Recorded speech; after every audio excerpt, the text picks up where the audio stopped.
Hey guys, welcome back to the channel. Our first story is titled, My Stepmother Tried to Turn My Father Against Me for Inheritance. Hi there, my name's Alex. I never thought I'd be sharing a story like this. It's been a wild ride these past few months, and I'm still trying to wrap my head around everything that's happened, but I guess I should start at the beginning. I'm 28 years old, and up until recently, I had a pretty good relationship with my dad.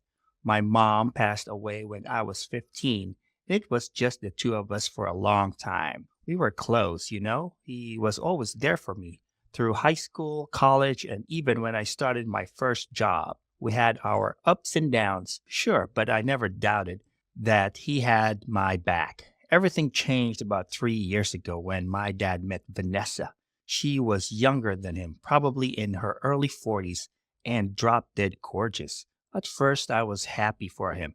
It had been over a decade since my mom died, and I thought it was great that he'd found someone to share his life with. They got married after dating for only 6 months. It seemed fast to me, but who was I to judge? Dad was happier than I'd seen him in years, and Vanessa seemed nice enough. She was always polite when I came over for dinner, asking about my job and my social life. Looking back, I should have seen the signs, but I was just relieved that things were going smoothly. The problem started small. Dad began canceling our weekly dinners, saying Vanessa had made other plans. When we did get together, she was always there, steering the conversation away from any meaningful topics. I tried to brush it off, telling myself that they were just in the honeymoon phase and things would settle down eventually. But they didn't. Instead, things got worse. About 6 months ago, I got a promotion at work. I was ecstatic and couldn't wait to tell Dad. I called him up, and to my surprise, he actually answered. Hey, Dad, I said, unable to keep the excitement out of my voice. I've got great news. Oh, hi, Alex, he replied, sounding distracted. What's up? I frowned a little at his lack of enthusiasm, but pressed on. I got that promotion I was telling you about. You know, the one I've been working towards for the past year. There was a pause on the other end of the line. Oh, right. Congratulations, I guess. His response felt like a bucket of cold water. You guess? Dad, this is a big deal. I thought you'd be happy for me. I heard Vanessa's voice in the background, though. I couldn't make out what she was saying. Then Dad spoke again, his tone noticeably cooler. Look, Alex, that's great and all, but we're kind of in the middle of something here. Can we talk about this later? Before I could respond, he hung up. I stood there, staring at my phone in disbelief.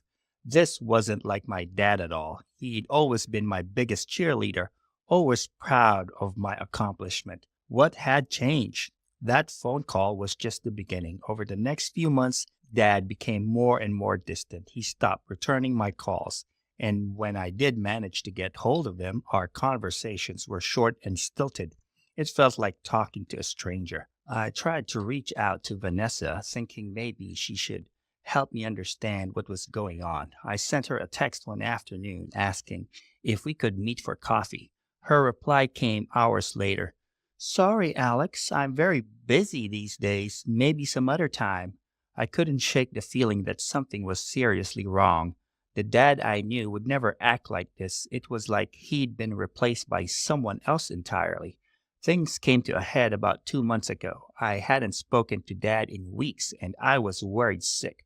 I decided to drop by their house unannounced, hoping to catch him alone and figure out what was going on. I parked my car a little down the street and walked up to the house. As I approached, I heard raised voices coming from inside. I recognized Dad's voice, and he sounded angry. I can't believe you'd say that about Alex, he shouted. You don't even know them. I froze on the porch, my hand halfway to the doorbell. What was going on? Vanessa's voice came next, quieter but just as intense. Oh, please open your eyes, Richard. Can't you see what's happening here? Alex is just using you all those years of playing the perfect child, and for what? Your money? That's what? I felt like I'd been punched in the gut. Is that what Vanessa thought of me? Is that what she'd been telling my dad? Dad's voice, again, sounding tired now. That's not true. Alex isn't like that. Really? Vanessa's tone was dripping with sarcasm. Then why do they only call when they want something? Why haven't they invited us over to their place? Face it, Richard, Alex doesn't care about you. They're just waiting for you to kick the bucket so they can cash in. I couldn't believe what I was hearing. My hands were shaking as I stepped back from the door. I wanted to burst in there to defend myself, to tell Dad that none of what Vanessa was saying was true, but something held me back. If I confronted them now, would Dad even believe me? I retreated to my car, my mind racing. This explained everything. The missing calls, the cold shoulder, the sudden change in Dad's behavior. Vanessa had been poisoning him against me, and for what? The inheritance? I hadn't even thought about Dad's money. He wasn't exactly rich, but he was comfortable. Was that what this was all about? As I drove home, I tried to make sense of it all. I needed a plan. I couldn't just let Vanessa destroy my relationship with my father. But how could I fight back against her lies? That night, I couldn't sleep. I tossed and turned, replaying the conversation I'd overheard in my head. By morning, I had made up my mind. I wasn't going to let Vanessa win. I was going to fight for my relationship with my dad, no matter what it took. The first thing I did was call my best friend, Jamie. We'd known each other since college, and I knew I could trust her with anything. Hey, Alex, she answered, sounding concerned. Is everything okay? You never called this early. I took a deep breath. No, not really. I need your help with something. I spent the next half hour explaining everything to Jamie. The changes in Dad's behavior, the overheard conversation, my suspicions about Vanessa. When I finished, there was a long pause on the other end of the line. Wow, Jamie finally said. That's a lot to take in. What are you going to do? I don't know, I admitted. That's why I'm calling you. I need advice. How do I prove to Dad that Vanessa's lying? Jamie thought for a moment. Well, you need evidence. Right now, it's just your word against hers. Is there anyone else who might have noticed something off about Vanessa? I considered this. Maybe Dad's friends? He used to play golf every weekend with a group of guys from work. I haven't heard him mention them in a while, though. That's a good place to start, Jamie encouraged. Why don't you reach out to them, see if they've noticed any changes in your dad's behavior? It was a solid suggestion. I thanked Jamie and hung up, feeling a bit more hopeful. I had a starting point at least. Over the next few days, I reached out to as many of Dad's friends as I could find. It wasn't easy. Many of them had retired and moved away, but I managed to get in touch with 3 of his former golfing buddies. The conversations were enlightening, to say the least. Richard? Haven't heard from him in months, said Bob, Dad's former colleague. We used to play every weekend, but he stopped showing up after a year ago. Said his wife didn't like him spending so much time away from home. Another friend, Mike, had a similar story. I tried to invite Richard over for our annual Super Bowl party, but he declined. Said Vanessa had made other plans. Come to think of it, I don't think I've seen him at any social events lately. The most concerning conversation was with George, Dad's best friend for over 20 years. I'm worried about Richard, he confided. He's not himself anymore. Last time I saw him, he looked defeated. When I asked if everything was okay, he just shrugged and said, Vanessa knows best. It didn't sound like the Richard I know. These conversations confirmed my worst fears. Vanessa wasn't just turning Dad against me. She was isolating him from everyone he cared about. But why? What was her end game? I decided to dig deeper. If Vanessa was after Dad's money, maybe there was a paper trail. I hated the idea of snooping into Dad's finances, but I felt like I had no choice. I remember that Dad had named me as his power of attorney years ago after Mom died. He'd never revoked it as far as I knew. With a heavy heart, I used this authority to request copies of Dad's recent bank statements and credit card bills. What I found made my blood run cold. Large withdrawals from Dad's savings account, expensive purchases on his credit cards, designer clothes, jewelry, even a new car, all things that didn't fit Dad's usual frugal lifestyle. And all of it had started shortly after he married Vanessa. But the most damning piece of evidence was a document I found buried deep in the pile of papers, a copy of Dad's new will, a will that left everything to Vanessa with only a token amount set aside for me. I felt sick. This was worse than I had imagined. Vanessa wasn't just manipulating Dad emotionally, she was bleeding him dry financially, and she had managed to convince him to change his will in her favor. I knew I had to act fast, but I couldn't just accuse Vanessa without proof. I needed a plan. I called Jamie again, filling her in on what I discovered. "This is serious, Alex," she said, her voice grave. "Have you considered talking to a lawyer?" I hesitated. I don't want to escalate things if I don't have to. I just want my dad back. "I get that," Jamie replied. "But you might need legal advice to protect your dad's interests. Just think about it, okay?" I promised her I would. After we hung up, I sat at my kitchen table, surrounded by bank statements and credit card bills, trying to figure out my next move. As I was poring over the documents for what felt like the 100th time, my phone buzzed with a text. It was from Dad. "Can you come over tomorrow? We need to talk." My heart raced. This was it, my chance to confront Dad and Vanessa with what I'd learned. But I had to be smart about it. I couldn't let my emotions get the better of me. I spent the rest of the day preparing. I made copies of all the financial documents and the new will. I wrote down everything I'd learned from Dad's friends. And, taking Jamie's advice, I made an appointment with a lawyer for later in the week, just in case. The next day, I drove to Dad's house, my heart pounding in my chest. As I parked in the driveway, I took a deep breath, steeling myself for what was to come. Dad answered the door, looking older and more tired than I'd ever seen him. "Alex," he said, his voice flat, "come in." I followed him into the living room where Vanessa was waiting. She smiled at me, but it didn't reach her eyes.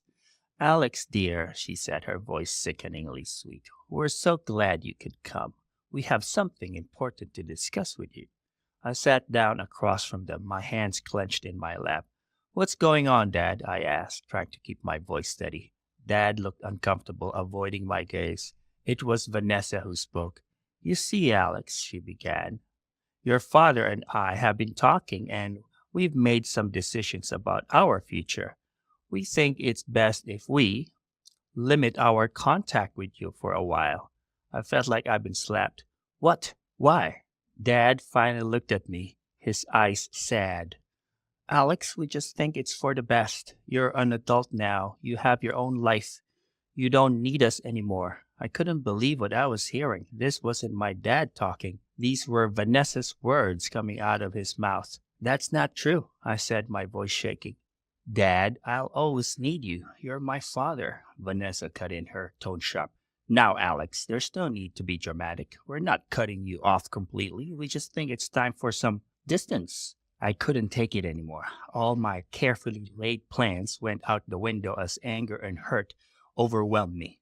"Distance?" I repeated, my voice rising. "Is that what you call it when you isolate someone from their family and friends? When you manipulate them and steal their money?" Dad looked shocked. "Alex, what are you talking about?" Vanessa's face had gone pale. "I don't know what you think you know, but you're wrong." I cut her off, pulling out the stack of documents I brought with me. "I know everything, Vanessa. I know about the withdrawals from Dad's account. I know about the credit card charges, and I know about the new will." Dad's eyes widened as I spread the paper out on the coffee table. "What is this?" he asked, picking up one of the bank statements. "It's proof," I said, my voice calmer now.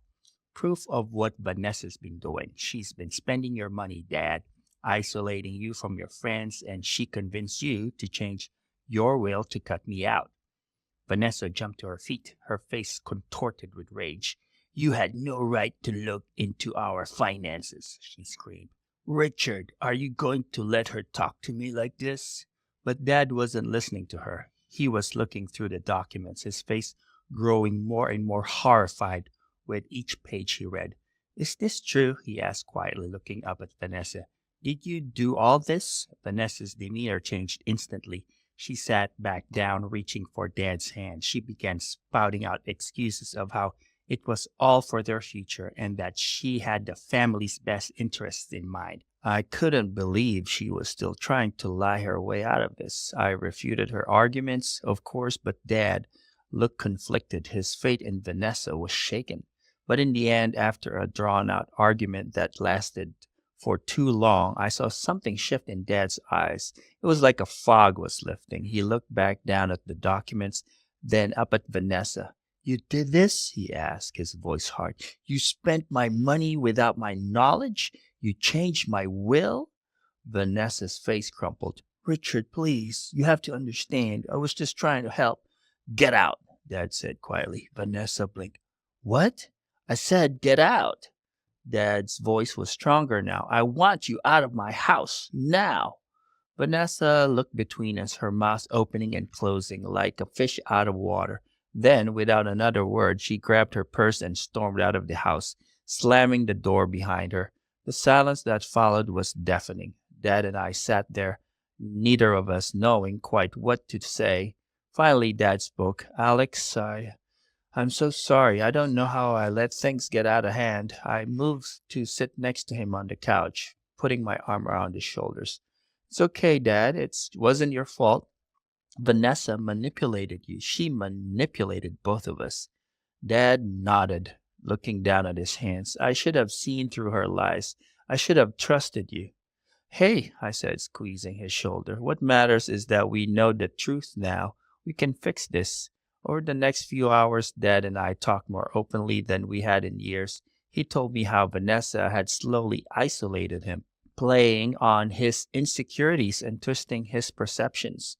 I shared how hurt and confused I've been by his sudden change in behavior. It wasn't an easy conversation, but it was necessary. By the end of it, we both felt like a weight had been lifted off our shoulders. What do we do now? Dad asked, looking tired but more like himself than he had in months. Well, I said, I made an appointment with the lawyer for later this week. I think we should go together. We need to make sure Vanessa can't access any more of your money, and we should probably look into getting the will changed back. Dad nodded. You're right. And Alex, thank you for not giving up on me, for fighting for us. I smiled, feeling tears well up in my eyes again. Always, Dad. We're a team, remember? The next few weeks were busy as we worked to undo the damage Vanessa had done. We met with a lawyer who helped us freeze Dad's accounts and start the process of recovering the money Vanessa had spent. We also drafted a new will, one that reflected Dad's true wishes. We filed a police report about Vanessa's financial exploitation, providing all the evidence we had gathered. The detective assigned to our case was optimistic that changes would be filed against her. But more important than all of that, Dad and I worked on rebuilding our relationship. We started having our weekly dinners again, catching up on everything we've missed in each other's lives. Dad reconnected with his old friends, apologizing for his absence and explaining what had happened. It wasn't always easy. There were moments of guilt and regret, times when the betrayal felt fresh all over again. But we got through it together, supporting each other every step of the way. After a month after the fateful confrontation, Dad and I were sitting on his back porch, watching the sunset. We just finished a barbecue with some of his golf buddies, the first time he'd entertained in over a year. As we sat there watching the sky turn from orange to purple to deep blue, I felt a sense of peace wash over me. We had faced a storm, Dad and I, but we had weathered it together. Our bond was stronger now than ever before. I knew there would be challenges ahead. The legal proceedings against Vanessa were just beginning, and there was still a lot of healing to be done. But I wasn't worried, because no matter what came our way, I knew we'd face it as we always had, as a team. In the end, Vanessa's attempt to turn my father against me for inheritance had failed. Instead, it had brought us closer together, reminding us of the unbreakable bond between parent and child, and that I realized was worth more than any inheritance could ever be. Here are my thoughts about this story.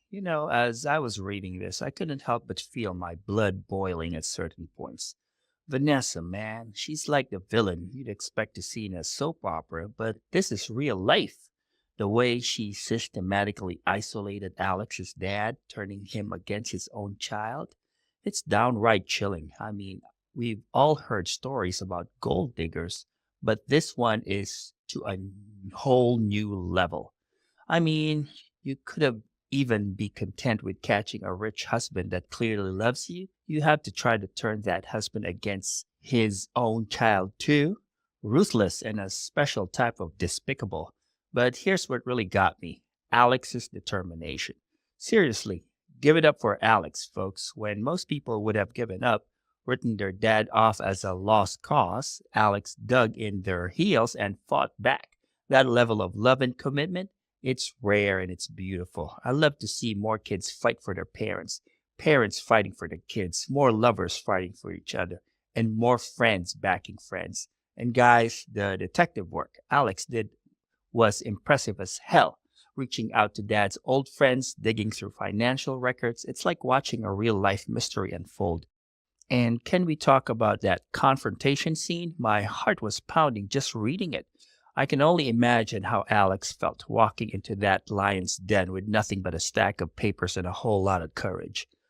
What really struck me, though, was the aftermath, the way Alex and their dad rebuilt their relationship. Man, that's the real heart of this story.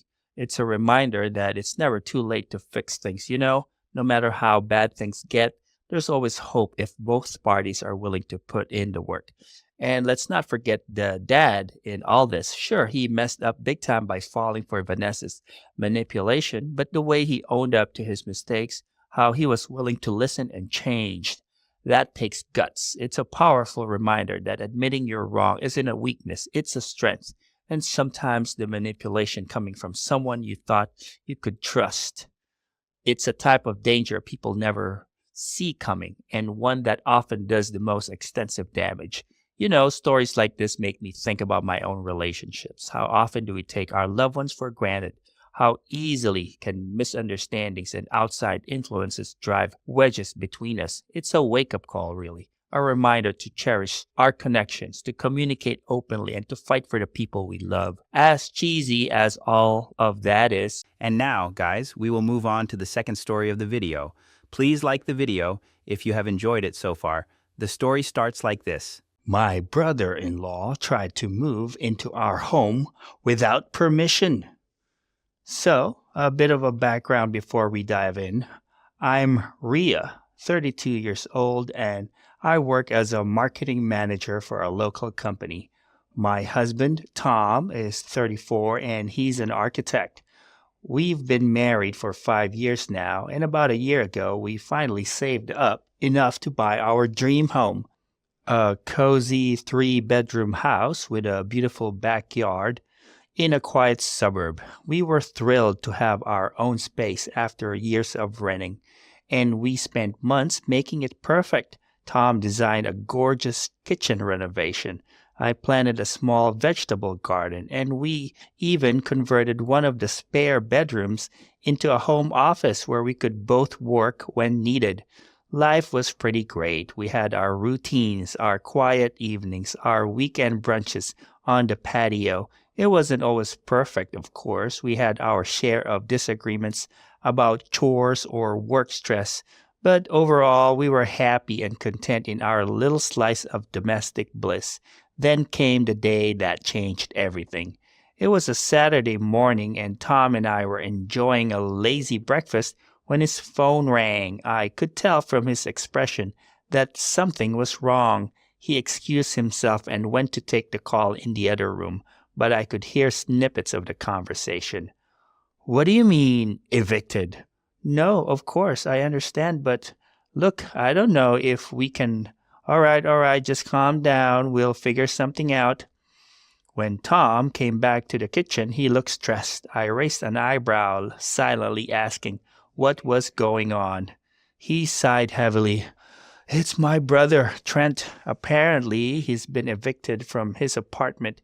He's asking if he can crash here for a few days while he figures things out." Now, I should probably explain a bit about Trent.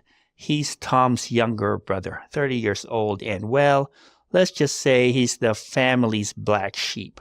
While Tom has always been responsible and hardworking, Trent is more of a free spirit, and by free spirit, I mean he can't seem to hold down a job or maintain a stable living situation for more than a few months at a time. I tried to keep my voice neutral. "A few days? What happened?" Tom ran a hand through his hair, a gesture I knew meant he was uncomfortable. He says his landlord kicked him out because he was behind on rent. Claims it's not his fault, something about a job falling through. I bit my lip, trying to choose my words carefully.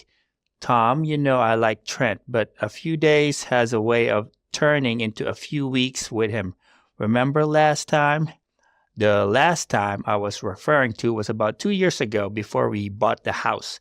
Trent had stayed with us in our small apartment for what's supposed to be a long weekend. It turned into 3 months of him sleeping on our couch, eating our food, and generally disrupting our lives.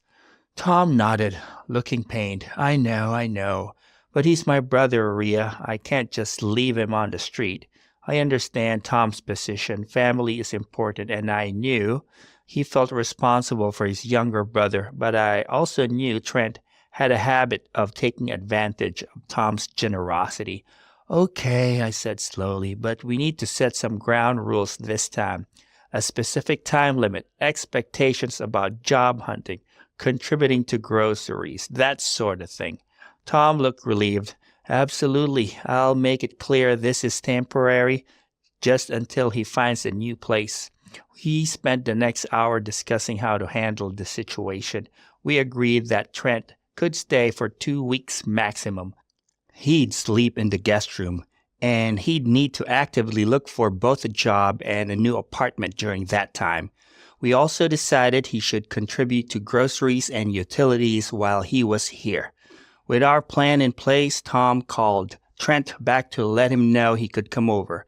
I tried to push down the uneasy feeling in my stomach. Something told me this wasn't going to be as simple as we hoped. Trent arrived later that afternoon with 2 large suitcases and a duffel bag. That should have been our first red flag.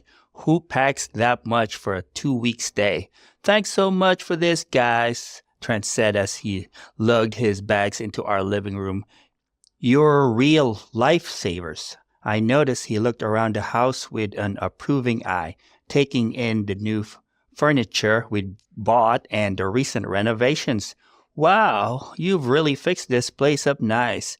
Must be great to have all this space. Tom helped Trent carry his bags to the guest room while I made some coffee. When they came back, we all sat down in the living room to discuss the situation.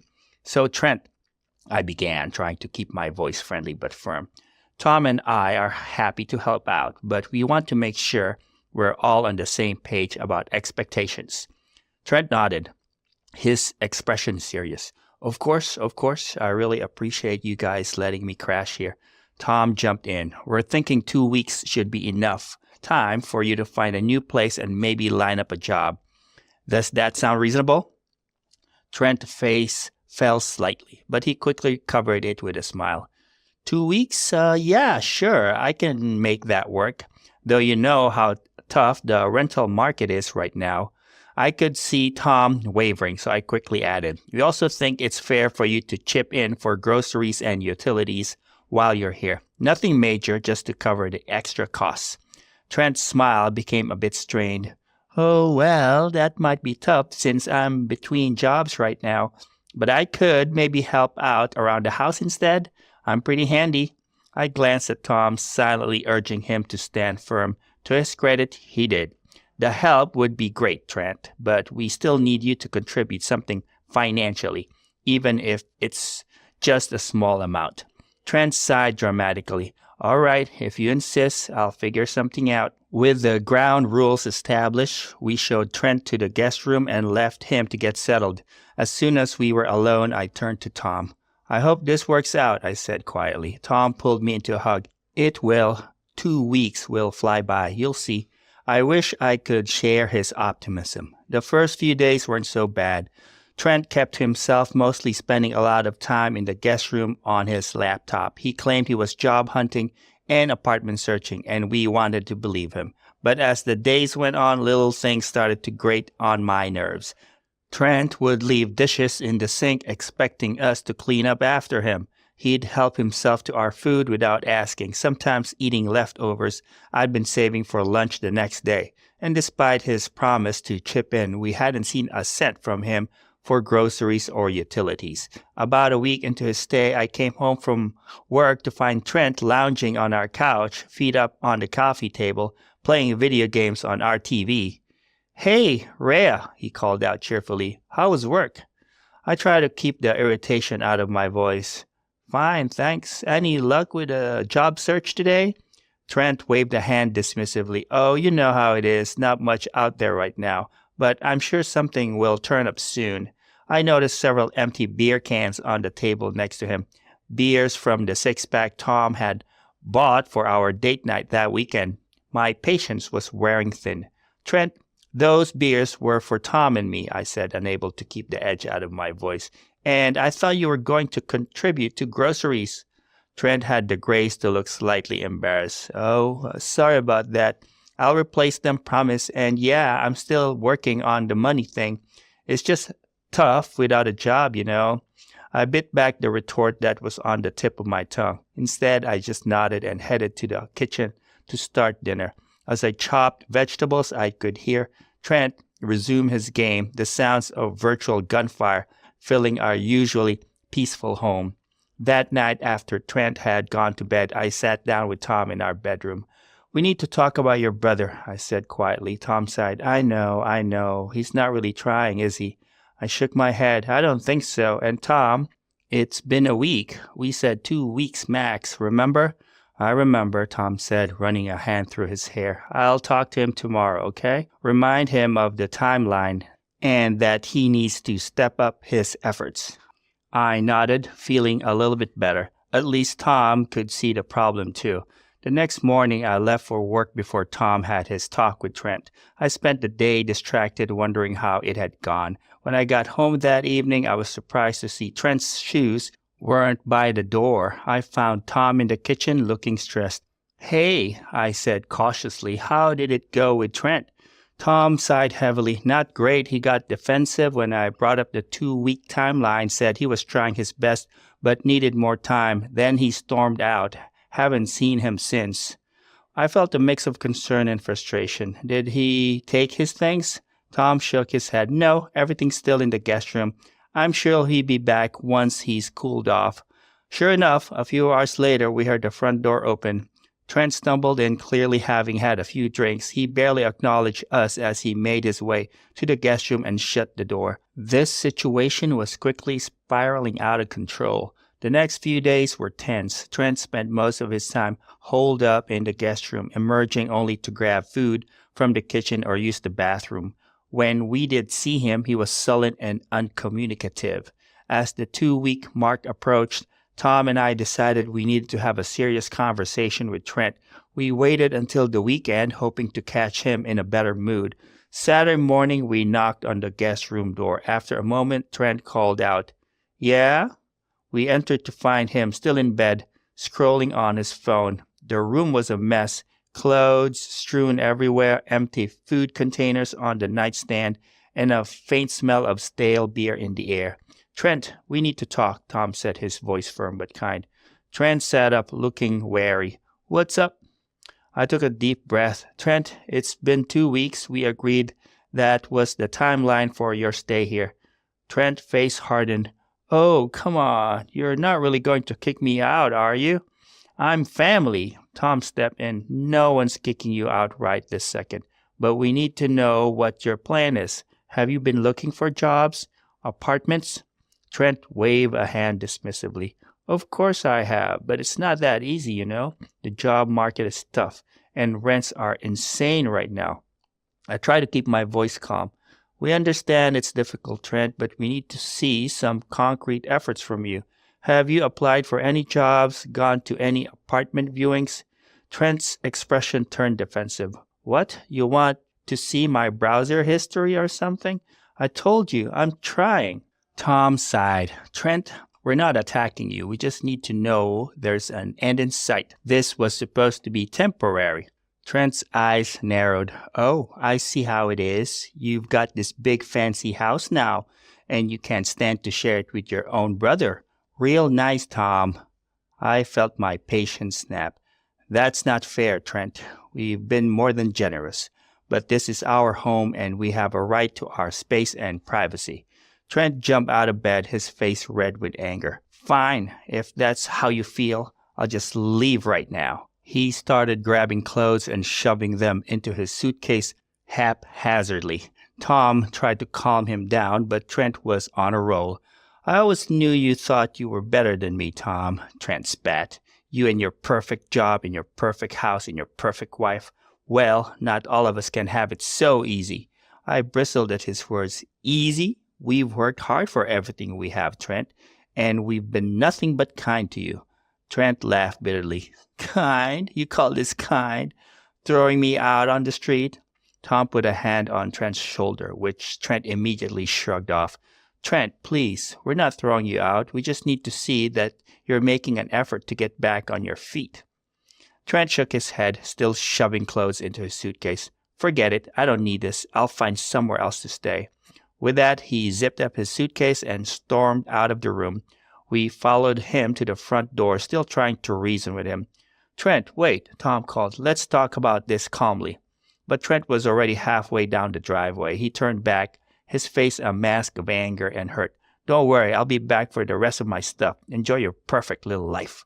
And with that, he was gone, leaving Tom and me standing in the doorway, stunned into silence. We spent the rest of the day in a daze, trying to process what had happened. Tom was upset, blaming himself for pushing Trent too hard. I tried to reassure him that we'd done the right thing, and Trent's reaction was unfair and overblown. As evening fell, we started to worry. Trent hadn't returned for his remaining belongings, and he wasn't answering his phone. Despite everything, he was still Tom's brother, and we were concerned about where he might have gone. Just as we were considering calling some of Trent's friends to see if they'd heard from him, we heard a car pull up outside. Looking out the window, we saw Trent getting out of a taxi, swaying slightly as he walked up to the house. Tom opened the door before Trent could knock. Trent, thank God, we were worried sick. Trent stumbled inside, reeking of alcohol. Oh, were you? Didn't seem too worried when you were kicking me out this morning.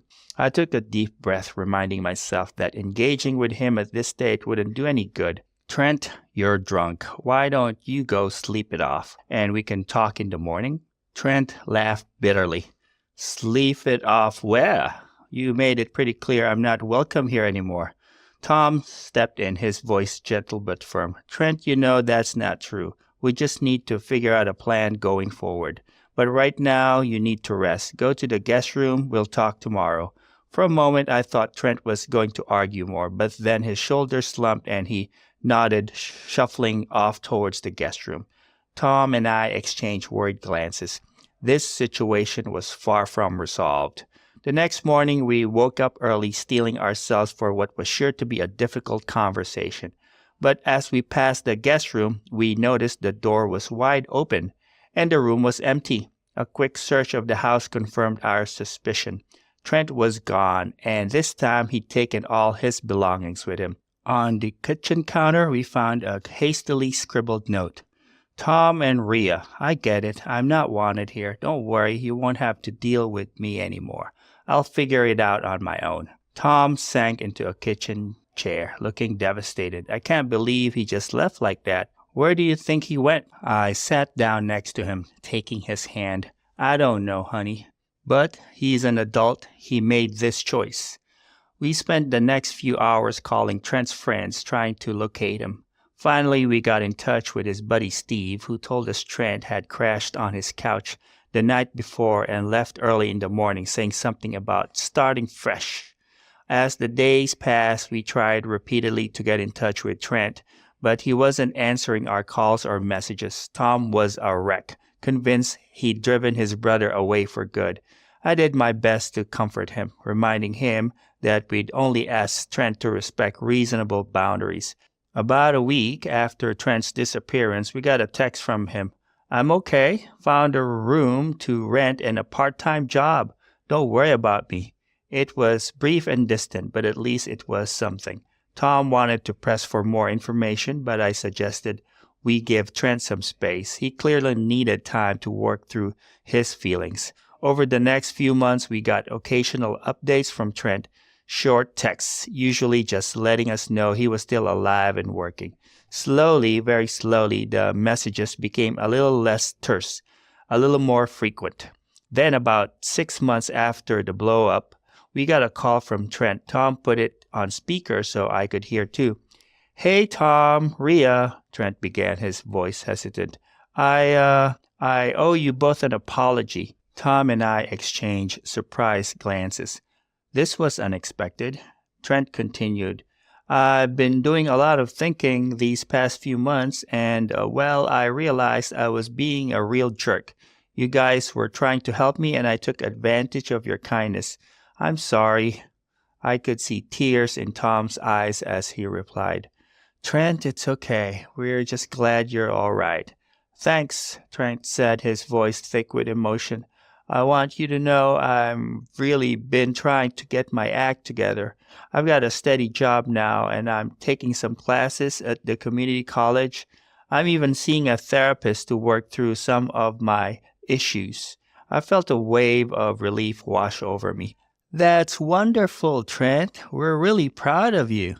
There was a pause, then Trent asked hesitantly, Do you think maybe we could meet up sometime, get coffee or something? I'd like to apologize in person.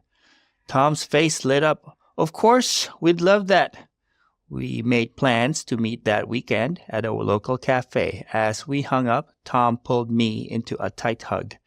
Thank you, he murmured into my hair. I hugged him back, feeling a mix of relief and cautious optimism. He's family, I said simply. The meetup with Trent went better than we could have hoped. He looked healthier than we'd seen him in years. Clear-eyed, well-groomed, dressed in clean, pressed clothes. He apologized again, this time in person, and shared more about the changes he'd been making in his life. We didn't invite him to stay with us again. We all silently understood that some boundaries were necessary, but we did start rebuilding our relationship. Sunday dinners became a regular thing, and it was nice to see the brothers reconnecting in a healthy way. As for Tom and me, the whole experience brought us closer together. We'd weathered a difficult situation as a team, supporting each other and standing firm in our boundaries. Our home was once again our peaceful haven, but now we had the added joy of a healed family relationship. Looking back, I realized that sometimes the kindest thing you can do for someone is to push them to stand on their own feet. It's not always easy, and it might cause some short-term pain, but in the long run, it's what allows people to grow and thrive. Trent's attempt to move in without permission could have been a disaster for our family. Instead, it became a turning point, the moment when we all started to build healthier relationships and better lives. It wasn't an easy journey, but in the end, it was absolutely worth it. Here are my thoughts about the story. Let's break this down a bit, shall we? We've got Rhea and Tom living their best life in their dream home. You know the type, that couple that seems to have it all together. The ones that make you feel like you should be eating kale and doing yoga or something. But hey, good for them, right? Then, bam! Enter Trent, the classic family wild card. We all have that one relative, don't we? The one that makes you tense up a little when their name comes up at family dinners. Oh, how's Trent doing? Cue awkward silence. Yeah, that guy. Now, here's where it gets interesting. Rhea and Tom, bless their hearts, they tried to do the right thing. They open up their home, lay down some ground rules, and hope for the best. But, oh boy, we all saw that train wreck coming, didn't we? It's like watching a car crash in slow motion. You know it's gonna be bad, but you just can't look away. With previous experience and no sign of him having changed, you know it's going to be bad. The way Rhea describes Trent's slow descent into full-on moocher mode is just chef's kiss. The dishes in the sink, the video game marathons, the beer theft. It's like a checklist of how to be the worst house guest ever. I was half expecting him to start walking around in his underwear and using their toothbrushes. I mean, at first, when he was online all the time in his assigned room claiming to be searching for jobs and listings, I was optimistic. Maybe he did change despite the very obvious title of the story. But nope, fate lost, humanity bad. Here's the thing that really got me, the way Rhea and Tom handled it. They tried to be firm but fair, and honestly, they showed more patience than I probably would have. I mean, 2 weeks of that, I'd be changing the locks after day 3. Yes, officer, sir. Here's an unwanted person inside my home. And ouch, the scene where Trent just blew up, you could feel the tension through the screen. Trent pulling the "you think you're better than me" card, classic deflection move. And then the dramatic exit. I mean, I was concerned for him because who knows what could have happened. But his words were what I want to concentrate on. Because no matter how unfair of him it was to toss the emotional bomb at Tom and Rhea, I think we can all relate a little to him at some point in our lives. There's always someone else richer than you, smarter than you, more good-looking than you, better than you, if you will.